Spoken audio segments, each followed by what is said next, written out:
सबसे पहले तो 9.5 साल बाद 2014 के मैनिफेस्टो में, 2019 के मैनिफेस्टो में वादा था कि महिलाओं को आरक्षण मिलेगा, पर वो आरक्षण को आते आते 9.5 साल लगे। पूरी दुनिया में कोई कानून ऐसा नहीं बना होगा जो आने वाले 7 साल बाद लागू होगा।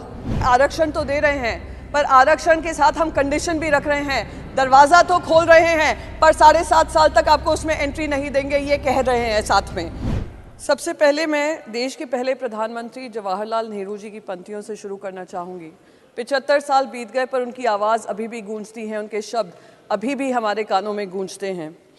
Long years ago we made a tryst with destiny, and now the time comes when we shall redeem our pledge, not wholly or in full measure, but very substantially. Ma'am, हमारी जो इतिहास है महिलाओं का, जब हमारा संविधान बन रहा था तो संविधान में कॉन्स्टिट्यूएंट असेंबली में ये चर्चा हुई थी कि क्या महिलाओं को आरक्षण मिलना चाहिए। वहाँ पे जो 15 महिला सदस्य भी थी, उन्होंने उसको खारिज कर दिया था। उन्होंने कहा था कि equality will be the basis of our constitution. Baba Saheb Ambedkar ji ने एक ऐसा विजनरी कॉन्स्टिट्यूशन हमें दिया जहाँ पे महिलाओं को इक्वालिटी और समानता का उनको समानता की ज़िंदगी दी। पर दुर्भाग्य इस बात का है कि 75 साल में जो महिलाओं को जगह मिलनी चाहिए थी, स्टेट असेंबलीज़ हों या केंद्र में हों, वो हमें मिली नहीं। इस वजह से आज हम इस रिजर्वेशन की चर्चा कर रहे हैं।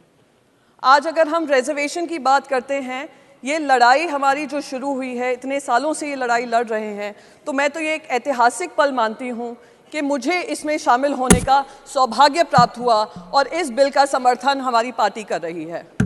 पर हमारे साथ 2 दिक्कतें हैं जो मैं आपके सामने साझा करना चाहती हूँ।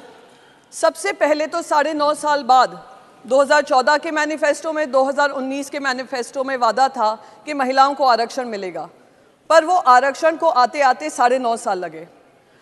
जेपी नड्डा जी ने बहुत सारी बातें कही। उन्होंने कहा this is the only way we can give reservation. मैं कहूँगी with due respect to him, this is not the only way we can get representation and reservation. 2010 का बिल ले आइए। 2010 का बिल लागू होता अगले लोकसभा इलेक्शन से। आप 73rd और 74th अमेंडमेंट देख लीजिए, वो फ्यूचर डेट के नहीं थे, वो इमीडिएटली इम्प्लीमेंटेबल थे।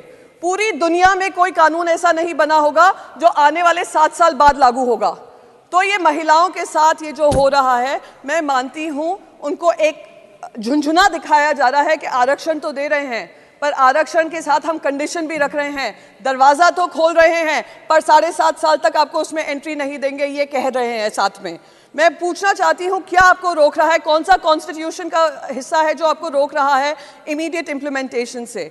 तो दुख इस बात का होता है कि हम लोग जब बात कर रहे हैं रिजर्वेशन की, पूरी तरीके से जो आज मिठाई बांटते और खुशी होती है हम सब महिलाओं में, उससे हमें वंचित किया जा रहा है। प्लीज माननीय सदस्य, मैं बस आपका समय समाप्त हो गया। जी मैम, एक मिनट में ख़त्म कर दूंगी। आप लोगों से ज़्यादा समय नहीं मांगूंगी, ना उम्मीद है। बस जाते जाते एक चीज़ कहूँगी कि जो 2010 का बिल था, उसमें लेजिस्लेटिव काउंसिल्स में भी महिलाओं के लिए आरक्षण था। तो लेजिस्लेटिव काउंसिल और राज्यसभा में आप भी सांसद हैं, मैं भी सांसद हूं।